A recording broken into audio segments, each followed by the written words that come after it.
आशुतोष को नहीं मैं बिल्कुल आपको सवाल पूछना है आशुतोष से। अच्छा आशुतोष शहजाद एक सवाल पूछना चाह रहे हैं, वो भी ले लीजिएगा। बोलिए एक सवाल बोलिए। आशुतोष जी ने बोला कि ये सारे जो इलेक्शन कमिश्नर्स हैं इनको पूछा जाना चाहिए कि ये कैसे ऐसी लिस्ट बन गई जिसमें 2.89 करोड़ फर्जी थे। पता है ये लिस्ट किसके जमाने में बनी? Take a wild guest. Wild guest लेते लेते ये बनी है जेम्स माइकल लिंगडो के समय। तो मैं चाहूंगा आशुतोष जी, उसके बाद जेम्स माइकल लिंगडो के बाद नवीन चावला भी थे, कुरैशी भी थे, संपत भी थे, जैदी भी थे, रावत भी थे, ये सारे लोग थे। आप अच्छा मैं सीरियस आंसर देना चाहता हूँ 10 सेकंड लेकर, क्योंकि मेरे जैसा व्यक्ति भी जानता है आशुतोष तो बहुत पढ़े लिखे हैं।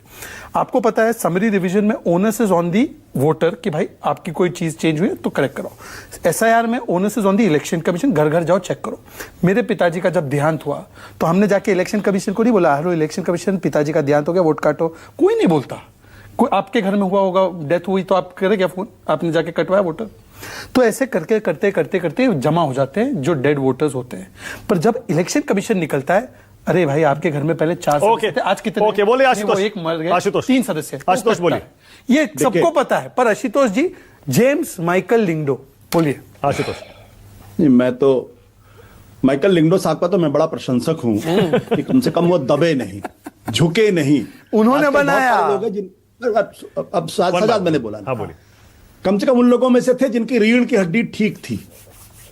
आज जैसे नहीं है कि न जाने लाखों की संख्या में ऐसे लोग हैं जिनकी रीढ़ की हड्डी गायब हो गई है और वो वही भाषा बोल रहे हैं जो दरअसल बोलने सरकार बुलवाना चाहती। मैं उस डिबेट में नहीं जाना चाहता। मैं कह रहा हूं कि अभी जो बात कही गई है वो बात क्या है?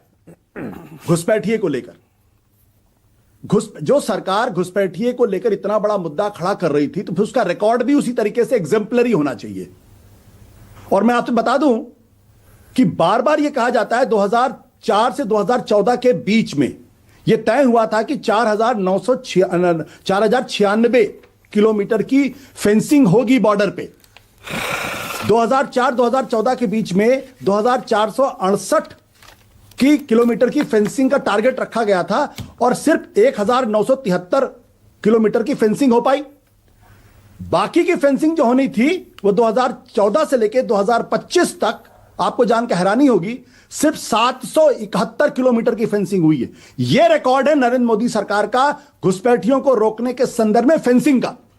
अब मैं डिपोर्टेशन का भी डेटा आपको दे देता हूं, मैं कई बार दे चुका हूं। कई बार हाँ, वो तो कई बार चर्चा हो चुकी है उसकी। हाँ, अब डिपोर्टेशन का ऑफिशियल आंकड़ा भी यही कहता है कि यूपीए के समय ज्यादा डिपोर्ट किए गए थे। नहीं, मैं कह रहा हूं फेंसिंग तो कम से कम करा सकते थे। छोटा सा जवाब आशुतोष सपोर्ट नहीं कर रही है। आशुतोष जी कितने मतलब इतने मैं कहूंगा स्मार्ट है। अभी एक ही सरकार को हाईकोर्ट ने फटकार लगाई है फेंसिंग के लिए जमीन न देने के लिए। कौन सी सरकार है गेस कीजिए? बंगाल। 4.5 सुन लीजिए सर, अब पूरा तो सुनिए। और आशुतोष जी प्रत्यक्षम किम प्रमाणम, एसआईआर अनाउंस हुआ तो कौन थैला लेकर भागने की शुरुआत कर रहा था बॉर्डर से? विजुअल्स नहीं देखा, न्यूज 24 ने भी दिखाया। अरे न्यूज 24 वाले वो भैया भी गए थे हमारे, और वहां पे पूरा घुसपैठियों से भर रखा है। ममता बनर्जी ने और लेफ्ट की सरकारों ने बताया हमारे लोगों ने। वहां से तो कैसे बॉर्डर छोड़ छोड़ के भाग रहे थे प्रत्यक्षम के प्रमाणम, और 1.5 करोड़ घुसपैठे आने से रोके। आईएमडीटी एक्ट बनाकर तो कांग्रेस ने लेजिटिमाइज किया था, हमने तो उनका आना ही बंद कर दिया। अनिल झा को लाइए जरा स्क्रीन पर।